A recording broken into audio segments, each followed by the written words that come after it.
أعوذ بالله من الشيطان الرجيم بسم الله الرحمن الرحيم نحمده ونصلي على رسوله الكريم. We are discussing some aspects of inheritance, and we had taken up only 4 ayat from Surah An-Nisa, ayat 11 to 7 and 176. But in fact, not all these complete ayat, but some words which basically will cover all other segments pertaining to the issues of inheritance. But these are the basic. Last time at the end, there were some questions. We had reached part 4, but since there were some questions, and the questions were of crucial nature, very important, and basic questions. I thought that if we don't address these questions in the beginning, and if I wait till the end, by that time, the minds of the participants will keep agitating, and they will not come around the points point I want to make, and my entire effort will be lost. Therefore, I think I should clarify those questions which were raised. And I am also aware of one thing that I'm addressing most modern minds, Western minds, who have more knowledge than me, and they know more about not only one subject, but they know more subjects and more aspects of the same subject. Therefore, I had, in fact, while taking this point in view, I had earlier sent some articles and some books from very well-known authors and attorneys, lawyers. One of our friends, my brother Masood, had sent comments on that. He had, in fact, gone quite deeper, and he had given very pertinent and original comments on these things. So I'm very happy. I'm thankful to him. That's very encouraging for me, also very enlightening. But if some of our participants have not gone through that material which I had sent, in fact, so that people have this background material. And since in this presentation we have seen I have not gone into grammar and lexicography, I placed it at the end. If there is any question, I'll go into that. Otherwise, I'm not touching those issues also. Here, since I said we are living here, we are living in the West, and most of our participants, Alhamdulillah, in this group, their level is much higher than even some ulama. Therefore, I'm particularly keeping in view the modern minds. I'll try to clarify those points in the beginning. We are living here, and that's why I've compared it with the Constitution of America. And I had sent the book on that also.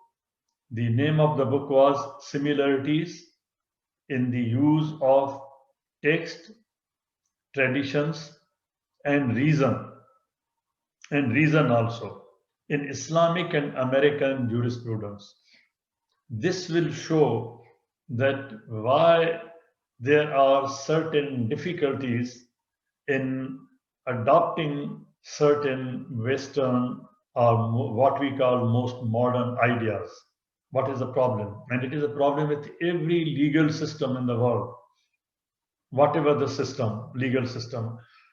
And within that system, we are dealing only with the jurisprudence.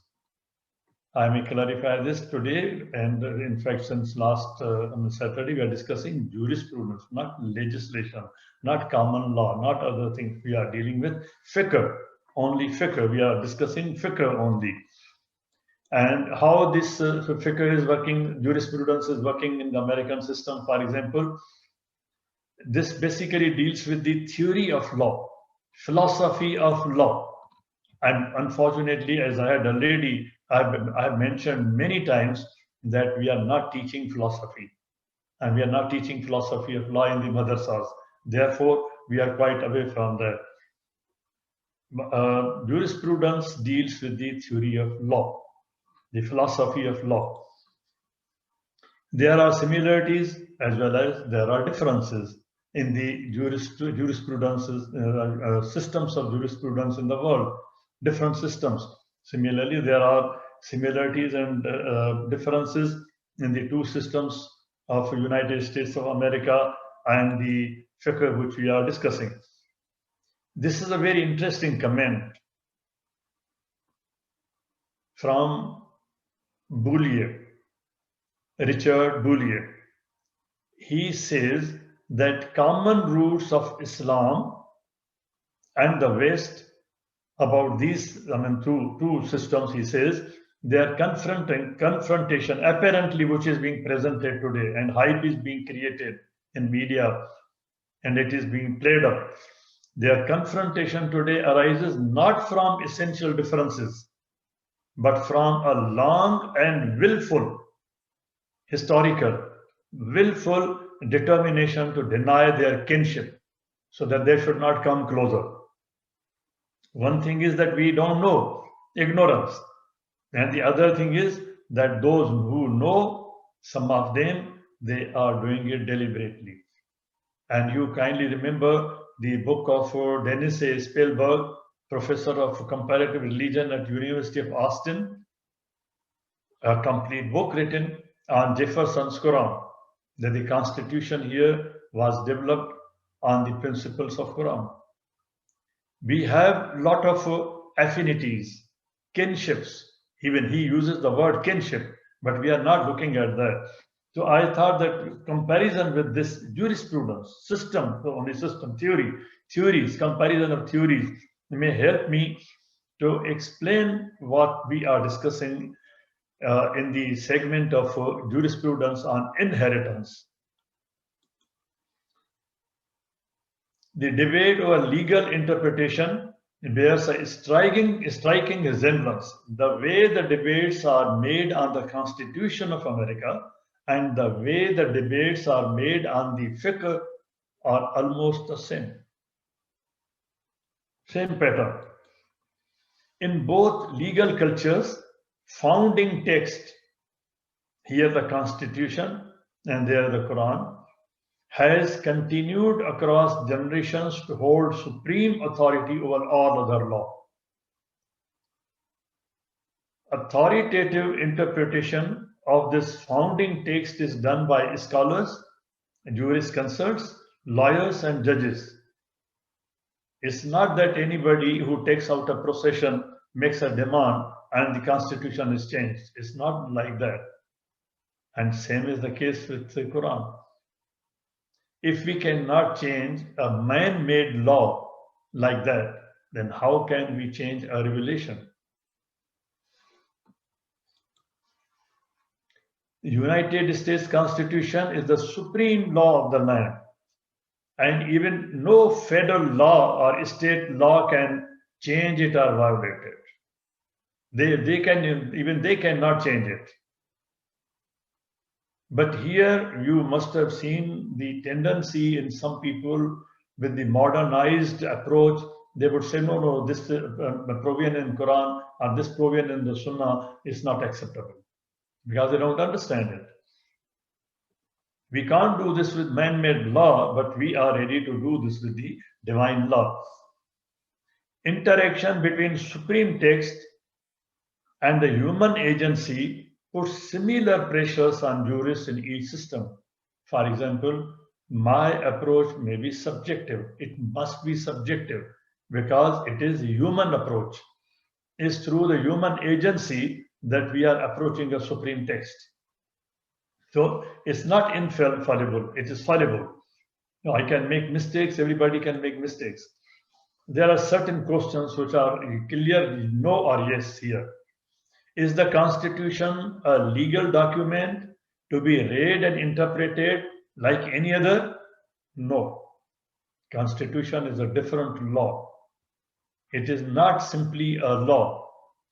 Here, when we say that Quran is law, Al-Yawm Akmaltu Lakum Deenakum, and we translate law, Deen as law, Torah as law. Torah means law, Deen means law. But it does not mean that it is the ordinary man-made law, or it is the law which is made by by the assembly, or it's a common law or a judge-made law. It is a different law at the highest pedestal. Same is the case with man-made law. Among the laws which are made by the man, Constitution is at the highest pedestal. Is it a charter for judicial construction of a just society? Yes. When we accept this, then we'll have to approach that law from that angle, that it is just, and its aim is to construct a just society, provide justice. Should the justices, even justices, lawyers, should the justices try to be lawyers or statesmen? Even the judge who is sitting in the court, his duty is to interpret law, cannot assume the role of a lawyer, jurisconsult. He is not a jurisconsult, and he is not a senator. He is not a congressman. He cannot change the law. He is not going to legislate it. He can only interpret it, even as a judge. So what we are doing here, we are just trying to interpret. We cannot incorporate a new clause or a provision into the text of Quran or Sunnah, or even the man-made law like Constitution. We can only interpret. Judge can only interpret. He cannot change the word in the Constitution. Meaning of legal context. Now, this is the rule of law in America, in the West, in all European countries, in all advanced societies, in jurisprudence. Meaning of the legal text is the meaning by its author. We cannot attach meaning from take it out from our pocket. It is the meaning given by the author himself. And Quran is mubin. It says that if one word is not explained at one point, it's not understandable at that point. You can find its understanding, its meaning at other point. It's mubin, it's open, it's quite it is already explained there. It does not change as the text moves on in history.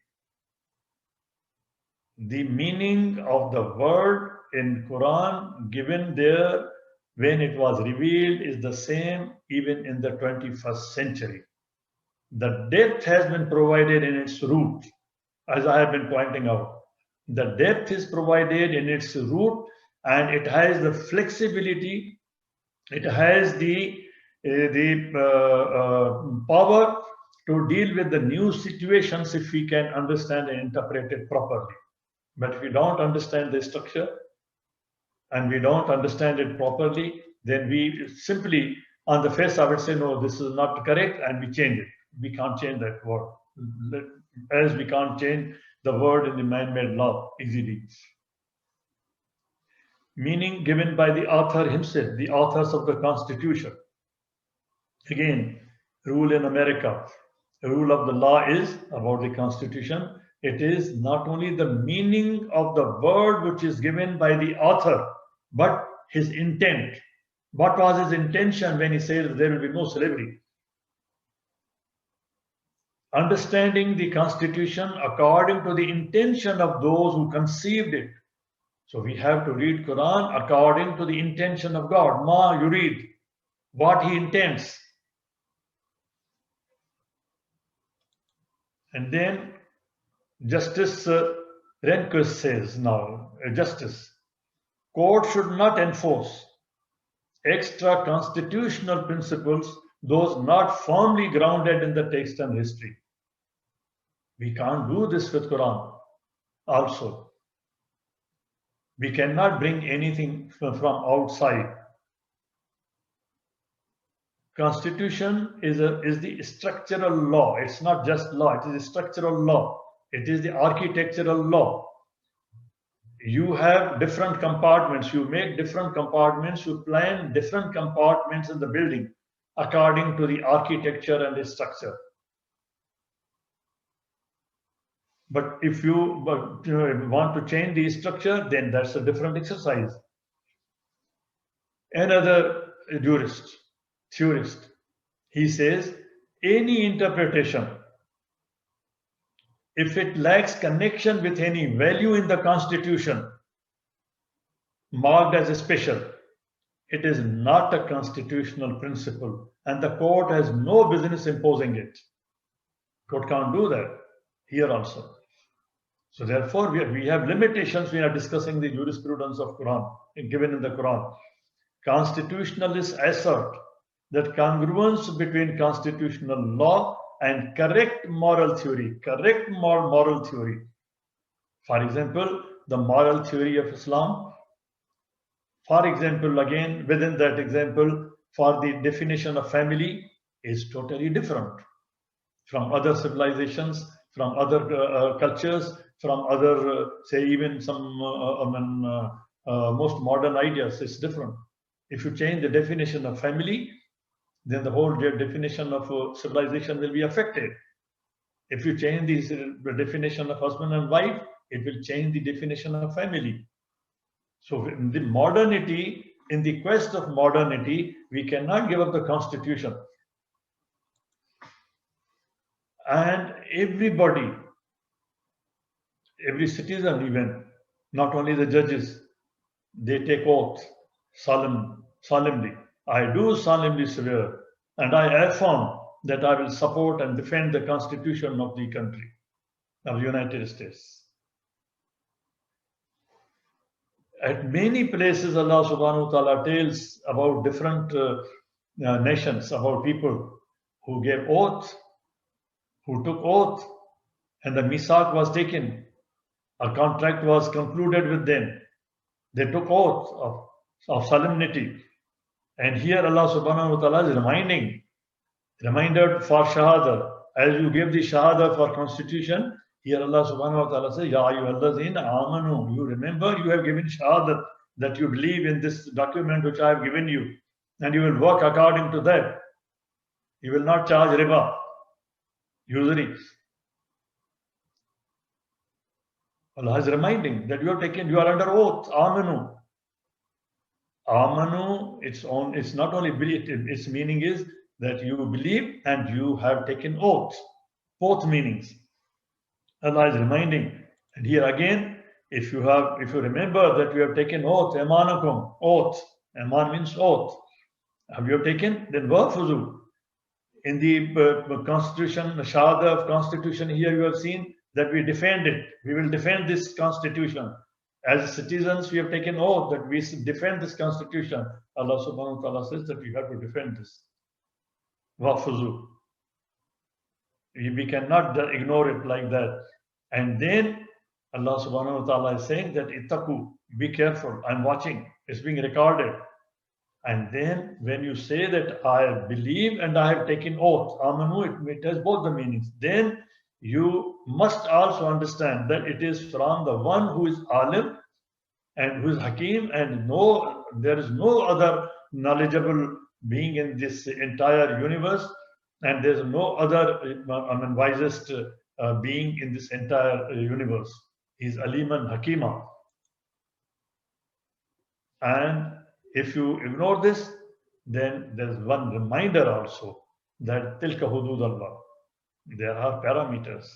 You have to play within the lines, within the map which has been given to you. The map which has been drawn on the ground, you have to play your game within that map, within those lines. These are the parameters. And if you violate, then there is accountability. Now, coming back to this, how now we should interpret. We cannot replace the word.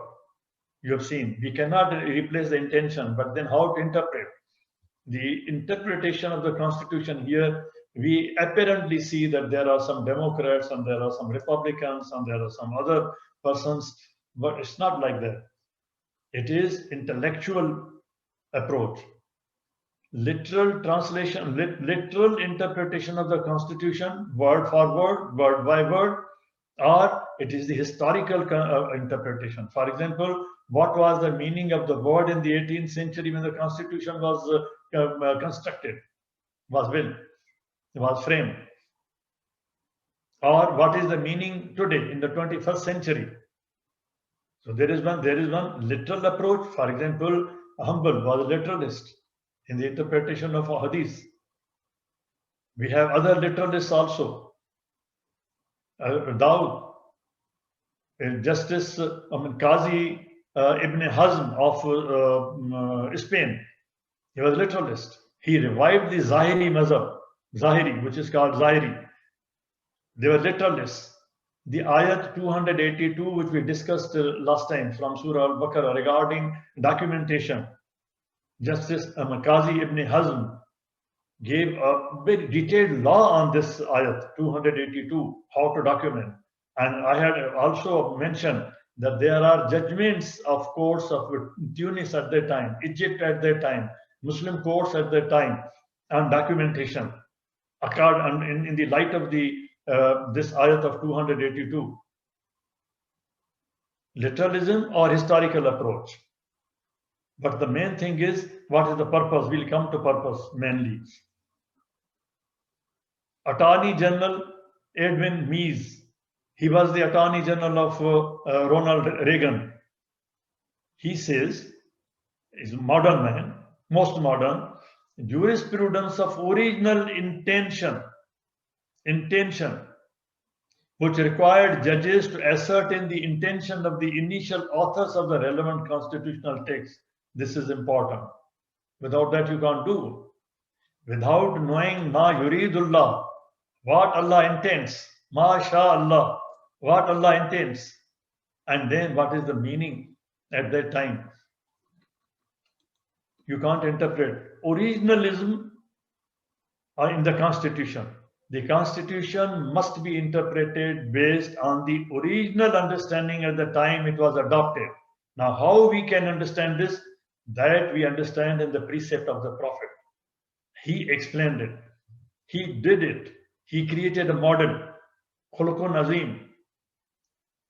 This is the model, originalism. What is originalism? In our case, when we have to interpret it, we have to read it along with the Sunnah of the Prophet, peace be upon him. This is the example of originalism. And this is what Imam Malik preached, that he was not literalist in the sense of humble. He was originalist, that if you want to know the intention of God, that what he intended from this ayat. You have seen in Quran, Allah subhanahu wa ta'ala says that when I say the ayat, then people whisper between themselves what Allah intends from this. So in order to know the intention at that time, the source was the Prophet, peace be upon him. That you have to know that what the Prophet is doing after this ayat, how he is implementing it. That was the intention of God, guided from God. Originalism stands in contrast to the concept of a living constitution. There are now two theories. There are two types of intellectuals in the court: the literalists, the originalists. And there are others also. There's one segment, one type of people who say that constitution is living. Constitution should be interpreted in the terminology of 21st century, because constitution is living. It is going on in the 21st century. So it's a living constitution. Whereas originalists say you interpret it as it was originally intended. These are two different types of intellectual exercises going on at the same time. Now, Justice Scalia, who died a couple of years back during this regime, a great scholar, a great theoretician, a great jurist, a great judge of Supreme Court. He died a couple of years back. He consulted, as we do here, he even consulted the dictionaries which were produced in 18th century. Even before that what was the background? At that time, how this word was understood. And he has written about that. He has differed with so many constitutionalists who I've given the names here. People do so much exercise in understanding their law, who have spent their entire life in law. Scalia was a great judge. And Scalia used the phrase mullahs. Justice Scalia had used the phrase mullahs of the West, whom he called the mullahs of the West. He called those judges, those lawyers who assume that we know everything and we have the right to interpret it. As our mullahs say that the caliph doesn't know, at that time they said, even the statesman doesn't know, the judge doesn't know, nobody knows, but I know, and whatever I say is correct. And I have the authority to interpret Quran. I have the authority to interpret the Sunnah. And if somebody has read one single person, whom he takes as mullah, or he takes as Maulvi, or he takes as his leader, or he takes as imam, he is not ready to listen to any critique against him. These are mullahs. Scalia calls them mullahs. As an epithet against living constitutionalists, because in his mind this methodology amounts to giving judges personal opinion, their personal opinion, as the status of theocratic authority. One person says, no, this is my opinion and this is the only correct opinion. Nobody else knows about it. Another judge, jurist, scholar, lawyer, theorist. This notion of a living constitution has encouraged the belief that the constitution is merely an old bottle. You go on pouring into it anything new which you want. Quran is not like that. Constitutions are not like that. We have to honor and stand by the word. Another scholar, judge here. Danger in seeing the constitution as an empty vessel in which you can pour anything you like. It will create prejudices. It will divide you. The idea that constitutions must evolve to meet changing circumstances is an invitation to destroy the rule of law. So strong ideas are prevailing here. United States Chief Justice John Marshall said that it is the judiciary's duty to say what the law is, not that what I say is law, what the law is. However, in Muslim world, fiqh scholars asserted themselves as more qualified to define law. Today, our mullah, in the words of Scalia, thinks that he has all the authority, or the imam he is following has all the authority, and he is not willing to listen to any other argument. Sharia fine-tunes. It is a process. Fiqh fine-tunes. Masla, public good, for legal rulings to be legislated. Even masla, that is public good. Masla means public good. Public good supporters developed detailed rules to define the constitution. Even those who support masla, who support rationality, who support public good, they also have developed some certain rules. They do not immediately go to the constitution, to the word, and say, you change it here. It's not like that. Shatibi asserted that because in every divine rule, God has masla, God has public good. In every law which Allah has given, there is a public good. As the ultimate purpose, the primary job of the jurist is to understand the relevant public good, masla, for each case. It's not that since I don't like one word, I may change it. For Ghazali, Shatibi, or all others, human reason cannot be an independent source of moral value. Human reason has to be ingrained, anchored into the constitution. Human reason has to be anchored into Quran. Independent, no. It can't work independently. When Newton discovered gravity, it was not based on conjecture. He observed, made an observation, then he conducted experiments, recorded, developed data, then he applied his reason into that, anchored his reason into the observation. He anchored his reason in the experimentation. He anchored his reason in the data which became available. And then he came out with different laws of motion, different laws of gravity. Reason is not independent, it becomes conjecture. Zahiri school, as I mentioned, Justice Ibn Hazm, Dawood advocated adherence to literal, apparent meaning of divine words in order to protect the law from juristic straying into speculative human opinion. If Newton had not anchored himself in his observation and the experimentation, he would have strayed. Asharis opposed Mutazali's potential of human reason to determine the absolute essential meanings. Ghazali opposed them. Once a court abandons the intention of those who made the law, once we abandon ma yuridullah, once we abandon what Allah intends, the court is necessarily thrust into a legislative posture.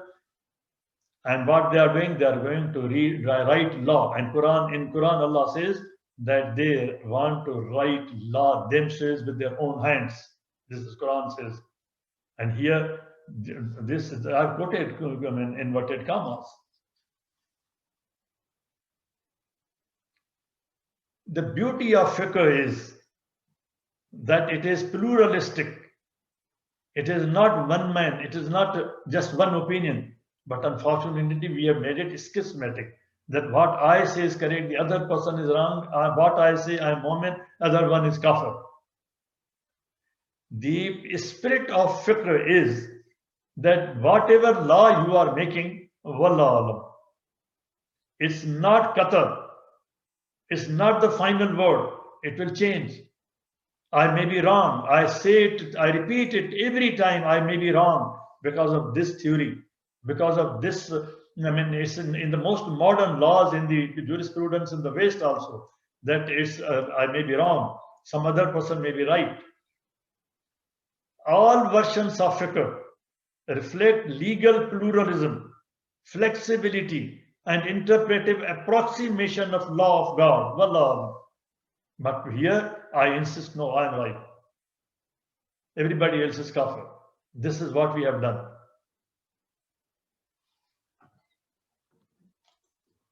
Ijtihad generated diversity. Our ijtihad has generated diversity, which is a blessing, flexibility, probability.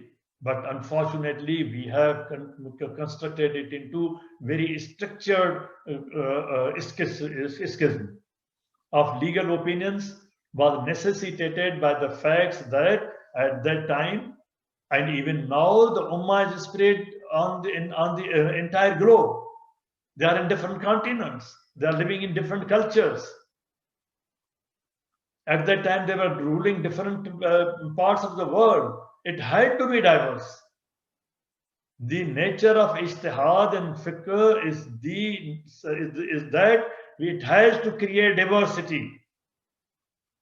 It can't work on unitarian one system, one idea. Right from classical period in Muslim legal systems, the legal authority was not located in the Pope. This is the beauty of Islam. There's diversity in opinion, even in the ritual, whether you fold your hands or you may not fold the hands. This is beauty in diversity. But our mullahs said, no, even the caliphs and the sultans are wrong. Whereas caliphs and sultans were dealing with that part of Qanun, as in the Ottoman Caliphate, that was called Qanun, and it is called Siyasa. Siyasa means public policy. Siyasa means administration. Siyasa means management. The caliphs and sultans were dealing with the public policy, public good, administration, management. And Allah subhanahu wa ta'ala asked us, Ulul Amr minkum, you have to obey. Ghazali also used the word siyasa. Ibn Rushd uses the word siyasa. It means public policy. It's not something bad. No, this is the ladder through which the fiqh goes. I'm not going to explain these things and discuss, go into these details, but something at the end, synthesis. In my book, Modern Challenges to Development of Muslim Law, I have discussed this. The two last things, spirit and synthesis. These are somewhat new ideas which we have to understand. Ikhtiyar, This is already there in fiqh process. To patch together, there may be something good in, say, fiqh. Something may be good in Sunni fiqh. You can patch together, you can synthesize, ihya. But we have completely placed ourselves in watertight compartments. Challenge to extra textual or analogical reasoning in Islamic law is, however, beyond our jurisdiction. How far beyond the text or analogy a rule can extend so that it does not become arbitrary? Can I change the word zakar, unsa, male, female? How far can I interpret it? There's a limitation. It is the limitation in the American Constitution also. Maliki support is non-textual grounds because Prophet was present there and we were following the model of the Prophet. His way of offering prayer is not given in the ayat, but he shows in his model. So therefore, Imam Malik adopted the non-textual grounds, whereas Shafi'i, by that time, hadith was coming and he adopted the textual approach. This is also technical thing. I'm not going into this technical matter. Now I come to Ghazali, most relevant person today. If we want to solve the issue, his theory is the most relevant, which had failed, which had fallen victim to his own advice to the Seljuks, that philosophy was banned, but his theory is still living. This is the solution. He gave the Maqasid al-Sharia, and he was such a great scholar that the entire world, Muslim world, agreed on these, and even today they agree on this. But we are not utilizing, because in order to find out these things, we have to use philosophy. Ghazali asserted that every divine rule can be connected to the preservation of at least one of these purposes, and all of these purposes together constitute masla, public common good, public good. So much flexibility he provided 1,000 years back, about 1,000 years back, but we have ignored that. Instead of only anchoring with the text of the Quran and Sunnah, he is giving liberty to anchor with the maqasid. If you meet the maqsad, that is the common good, then it's okay. And Ibn Rushd compiled the principles from Quran. Ghazali compiled purposes, and Ibn Rushd compiled principles. Now it was our duty to create law through the interplay of purposes and principles, but we have not done that. We have ignored it because we are not ready to use our mind. When you have to apply philosophy, you will have to apply mind. You will have to read, ikra. Once we accept that the God's rules are purposive, when he says in any law, in inheritance, he says it has a purpose, it is purposive, then we also have to find what is his intention. Ma yuridullah bikumul yusra. Allah wants to create ease for you.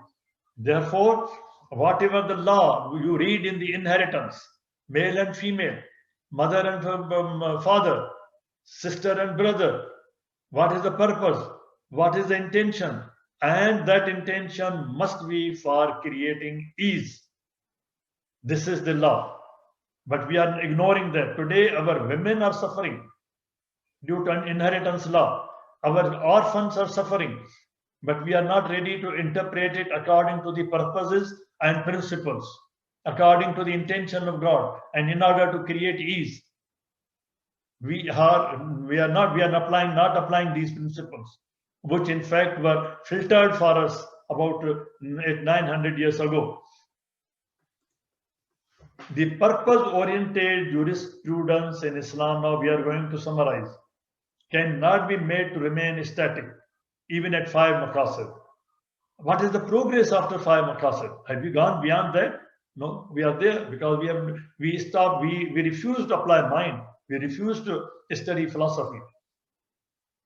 Mainstream Islamic theory, God's law is purposeful. Ma khalaqta bahaza batila. Nothing has been created without purpose. The purposes of the law are to fulfill public good. If you make any rule, any law which does not meet public good, which is not for the common good, which is not for the greater good, it is not God's intention. It is not God's law. It cannot be imposed, implemented as God's law if it has no purpose, if it has no public good. Look at the fiqh which we are producing against women or against orphans. Now, there has been insufficient attention to the spirit. I have discussed in my book, I will not go into these details, for the greater good and public good. Public good means masla. Ijtihad-based purposes of Islamic law can allow analogical legal reasoning. But you cannot draw analogy from analogy. You cannot draw an example from example. You have to anchor it.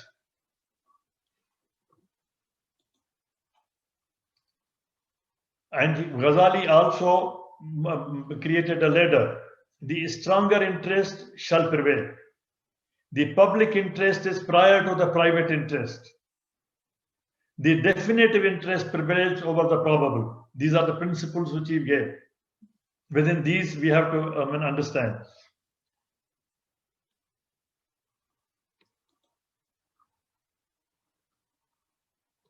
I had mentioned something about siyasat, so I'll not go into these details. Now, the purpose of giving this was that whenever we are going to interpret any ayat, we have to go through this process, through this procedure. Nobody can pick up any word from his pocket and replace. The word in the Quran and the Sunnah will remain the same. And we have only the authority to interpret, and interpret for obtaining the purpose of God and obtaining the purpose for common good, for greater good, for public good, and that the criteria for that for testing is whether it is creating ease, it is granting rights, it is creating a benefit or not, salah or khair. With this, if you like, I may go to the remaining parts of the presentation, or if you want me to stop here, it's up to you. As you like. But in the remaining part of the presentation, what are you planning to cover, Justice Said? The part 4, which I had left there, I may bring it before you. This one, Ma Tarak. And then in fact, the discussion on inheritance will start now. Okay, how many slides are you going to present now? I can divide it into many parts. I may just give one part and we can leave it. Okay, why don't you go ahead and give us one part, yeah, to relate to what you just discussed. Thanks. Thank you, sir. Now after in this background, we will be discussing the issues of gender. These words will also appear, and then the amounts of sharing, that why one share is more than the other, why brother's share is more than the sisters, and then kindly have patience till we conclude. Tarakka, you have seen the word tarakka has been used. That is that we have translated as inheritance, and I had shown in one of the slides that it means legacy also. It means heritage also. It means inheritance also.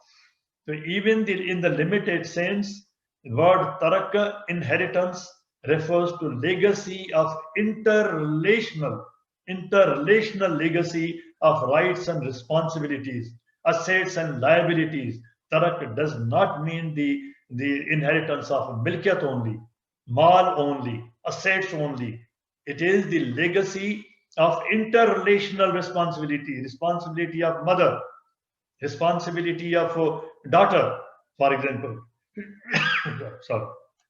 Word tarakka has been used. It includes interrelational responsibilities. Being human is being interrelational. The meaning of the word Adam is who can live together in interrelationship. This is the meaning of the word Adam. Being human is being interrelational. Without my interrelationship with my mother, I could not be here. Without my interrelationship with father, I could not be here.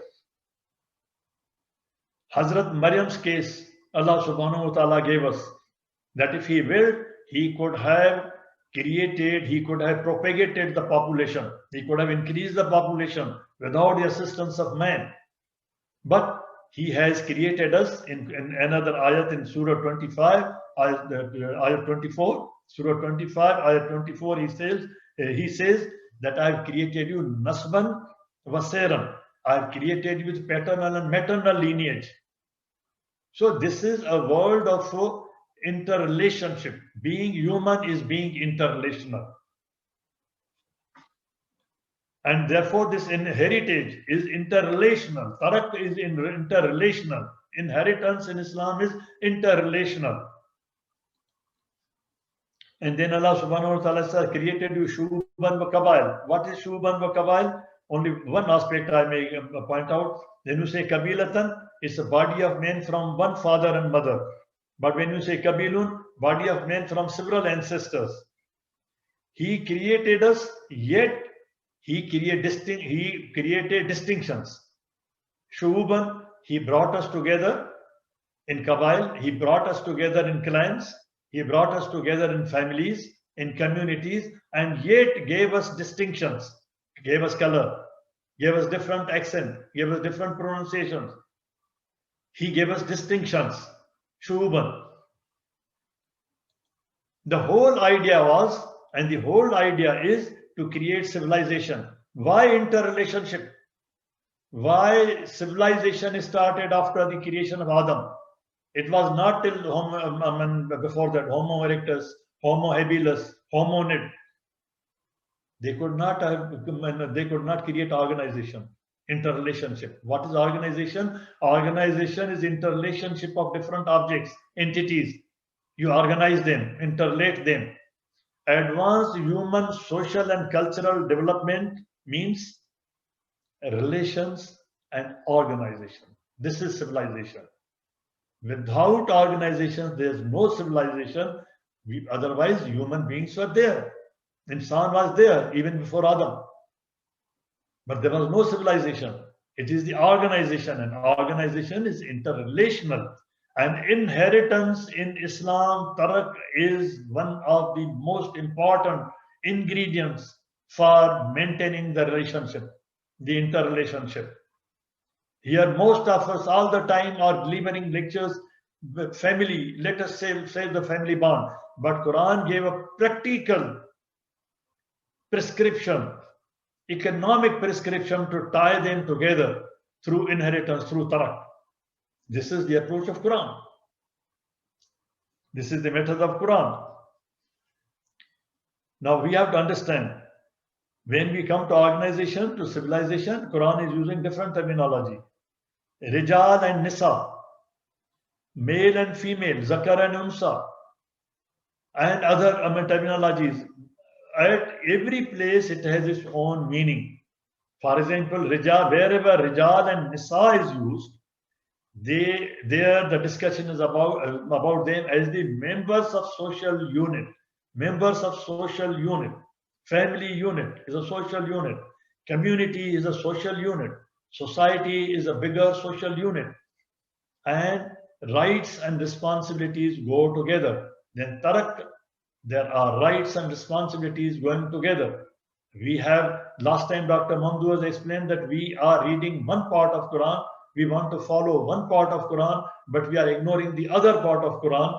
Here we are ready to take the milkiyat, but we are not ready to take the responsibilities. Because there is no implementing agency. There is no siyasa above us, the public policy, to implement it. We have given up. Then Zakar and Unsa. Zakar, male. Unsa, female. These words have been used. Wherever they have been used commensurate with the gender responsibilities, in gender roles. We can't substitute those words there. And here, calculative, indicative allocations have been shown. Where Zakar and Unsa has been mentioned, male and female has been mentioned, there only calculative, indicative share has been mentioned. That the share of male will be twice the share of female in their gender roles. Not absolute. I'll come to that when we discuss the relations. This is just indicative. This is just calculative. And this is something, there is another beauty in these words, Zakar and Unsa. Look at the beauty, the words Allah subhanahu wa ta'ala uses. Zakar also means iron, ferrous, chemically, iron. And what is the meaning of Unsa? Unsa means steel. From the same root, from these two words, look at the meaning. One is iron, the other is steel. And the steel is more refined. You kindly go to the dictionary, Lane's lexicon, you go to Kamus, you go to Seha, and you find this meaning. Zakar also means iron, and Unsa also means steel. They are not different. They are same. We have differentiated them. And Unsa is more refined. Now we come to the part of relations. One was Rijal and Nisa, then was Zakara and Unsa. Now this is relationship, where the actual disbursement of allocation is mentioned, not indicative. Their words are used like parents, children, walad, waldain. And here again, the actual disbursement is based on, when you say walad, there are qualifications. When you say waldain, there are qualifications. Compliance and performance. It is compliance based. It is performance based. If one is not a qualified walad, he is not entitled. The entire share will go to the sister, to the daughter, to the mother. We have ignored that part of understanding. Instead of understanding the fiqh, the jurisprudence, as I've shown and try to understand here, we say you replace this word in the Quran. We have to interpret the word in Quran. Rational basis of a relational model. What is the rational basis of this relational model? In the realm of creation, the genetic bonding has been created through zawaj. Genetic bonding. Zawaj is genetic bonding. And in the kinship,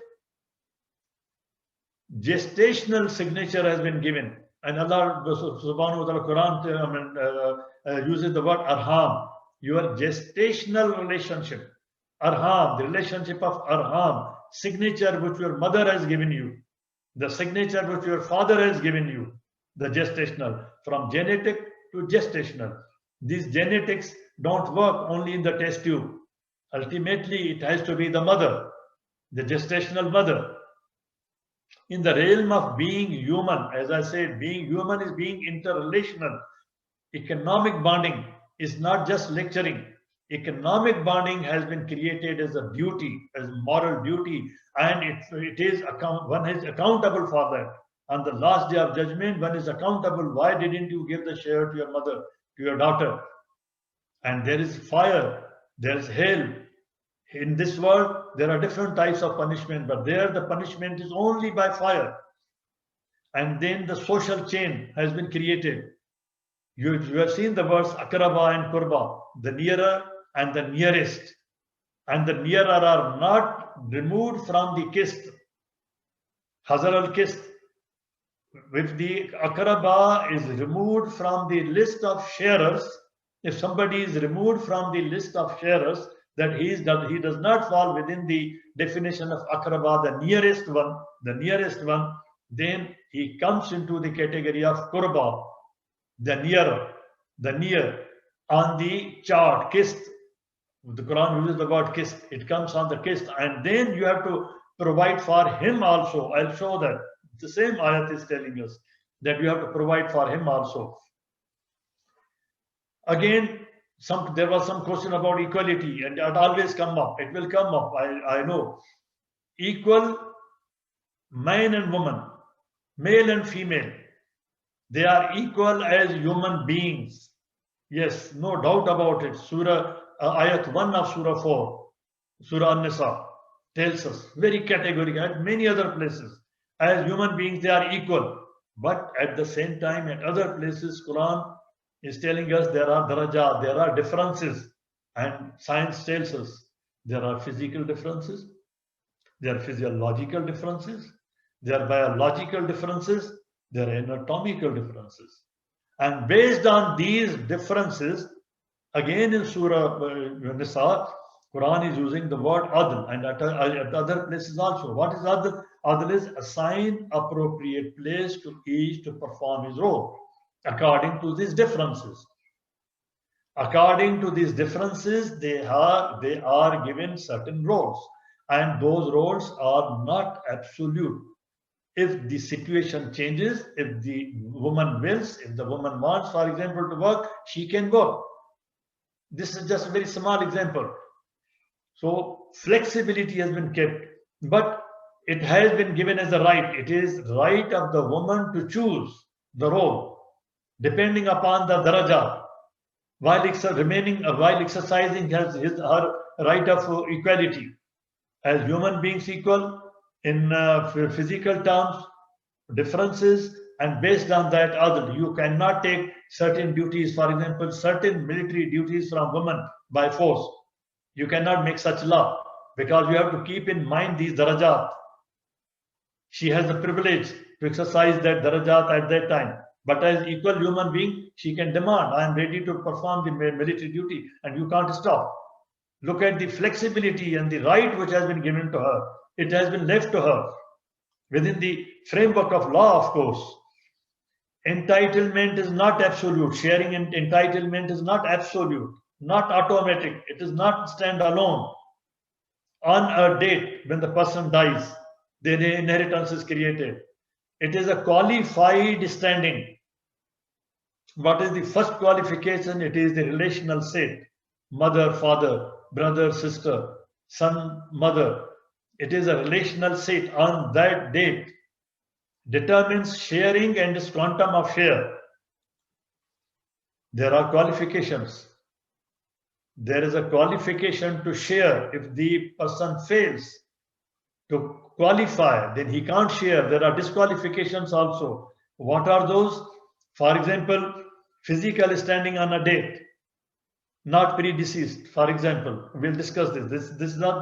This changes the status from akraba to qurba, as I've already discussed. But it does not exclude him, eliminate him. It excludes him from one category to the kist. Legal standing, not charged or convicted, that the person who is sharing from anybody should not have been convicted for anything which has done any harm to that person. He cannot share.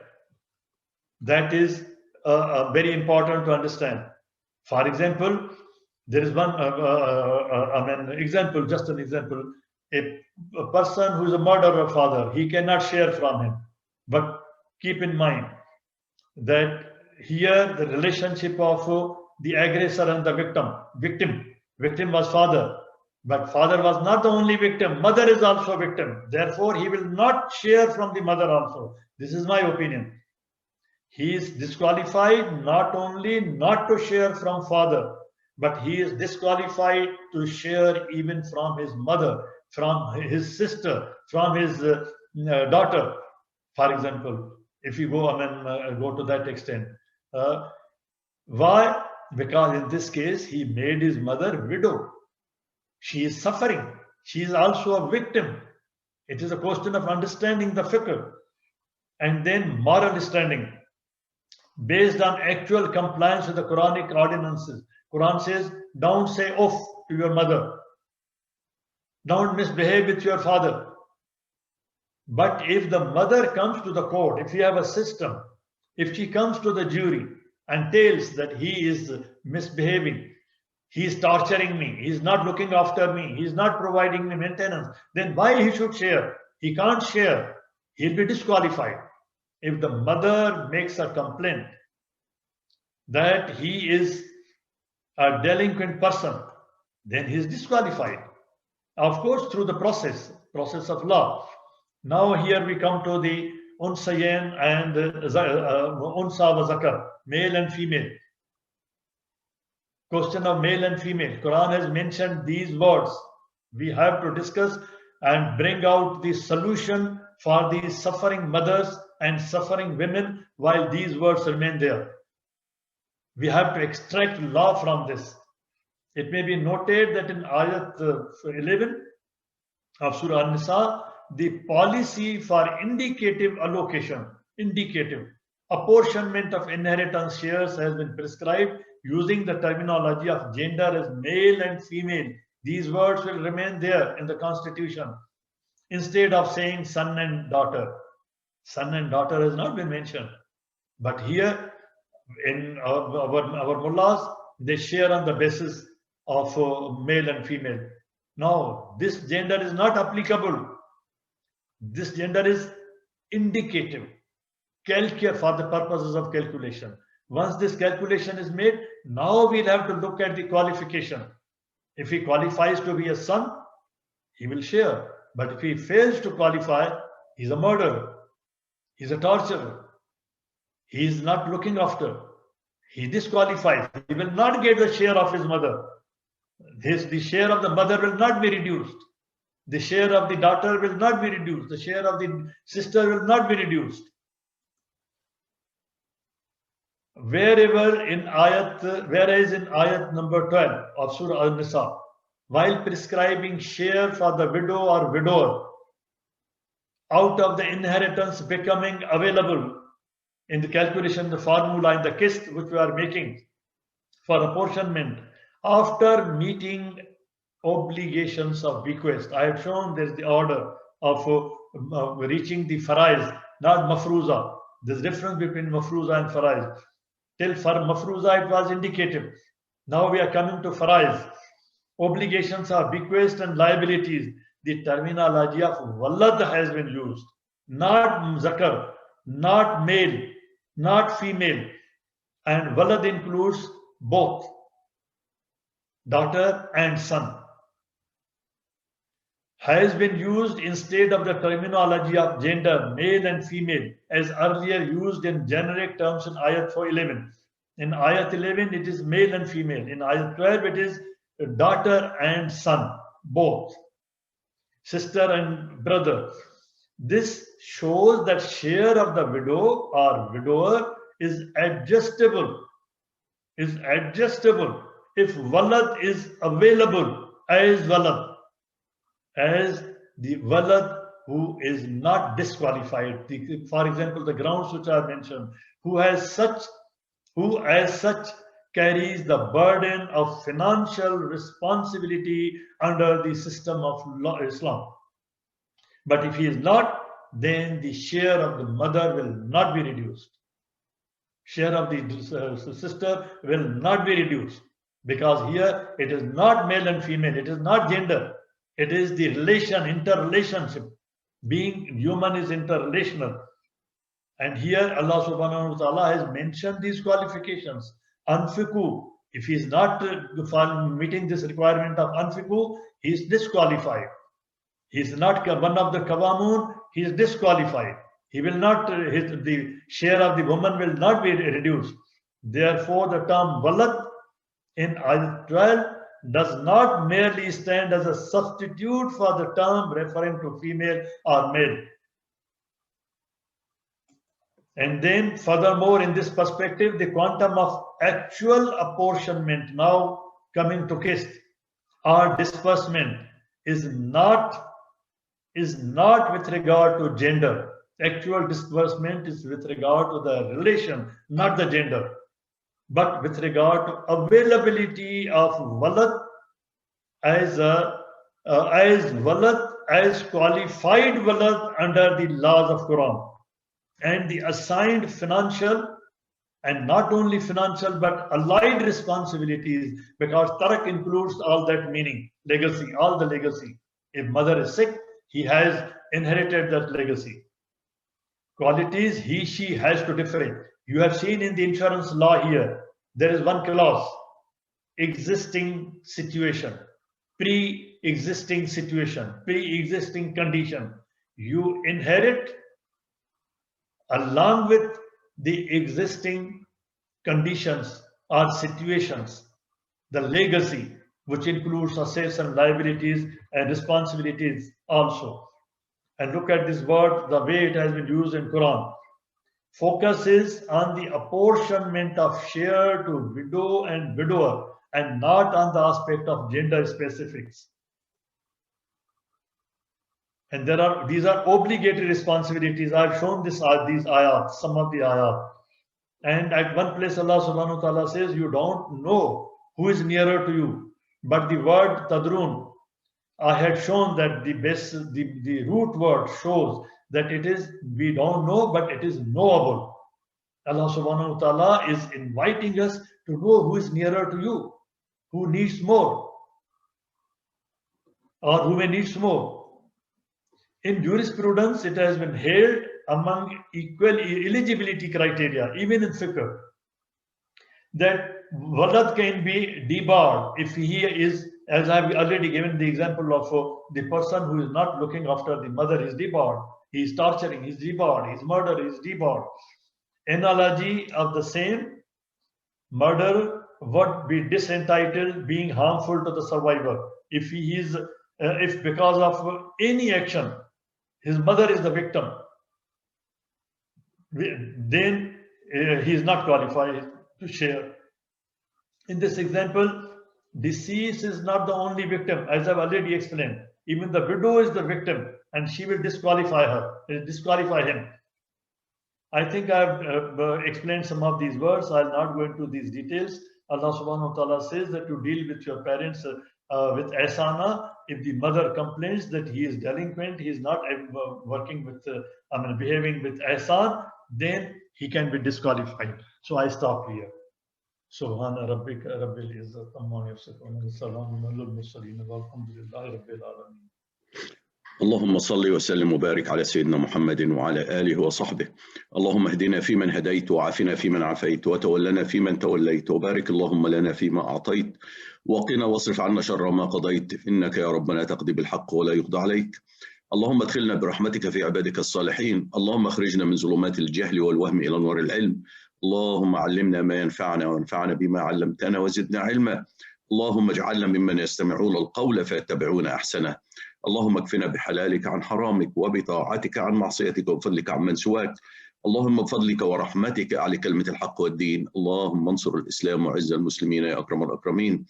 Oh Allah, spread your mercy upon us, shower us with your blessings, increase our knowledge, grant us forgiveness, and reward us with the company of the prophets in the Firdaus al-A'la. Oh Allah, purify our heart, strengthen our faith, increase our knowledge, and make us benefit from what you have taught us. Oh Allah, forgive our parents and grant them your mercy, and make their graves a garden from heaven, and grant them the Firdaus al-A'la. Oh Allah, we have friends and relatives who have passed away. Oh Allah, grant them your mercy, and make the graves a garden from heaven, and grant them the Firdaus al-A'la. Oh Allah, remedy our sick and grant them full and speedy recovery. Oh Allah, grant our son Ma'raj and all our sick friends and relatives speedy and full recovery. Oh Allah, you alone is the ultimate curer. There is no cures but yours. Oh Allah, grant them cure that leaves nothing of injury or ailment. Oh Allah, guide our children, protect them and make them righteous. Oh Allah, we seek from you all of the good, whether we know it or we don't. And we seek your refuge from all evil, whether we know it or we don't. Oh Allah, we ask you every name you have elected for yourself, that none of us leave this gathering, but his pains have been relieved, his worries have been removed, his debts have been paid, his weaknesses have been concealed, his sins have been forgiven, and his needs have been fulfilled. Subhanallah wa bihamdih, adada khalqih wa rida nafsih wa zinata arshih wa midada kalimatih. Subhanallah wa bihamdih, adada khalqih wa rida nafsih wa zinata arshih wa midada kalimatih. سبحان الله وبحمده عدد خلقه ورضا نفسه وزنة عرشه ومداد كلماته. والعصر إن الإنسان لفي خسر إلا الذين آمنوا وعملوا الصالحات وتواصوا بالحق وتواصوا بالصبر. وآخر دعوانا أن الحمد لله رب العالمين والصلاة والسلام على خير المرسلين. اللهم صل وسلم وبارك على سيدنا محمد وعلى آله وصحبه والسلام عليكم.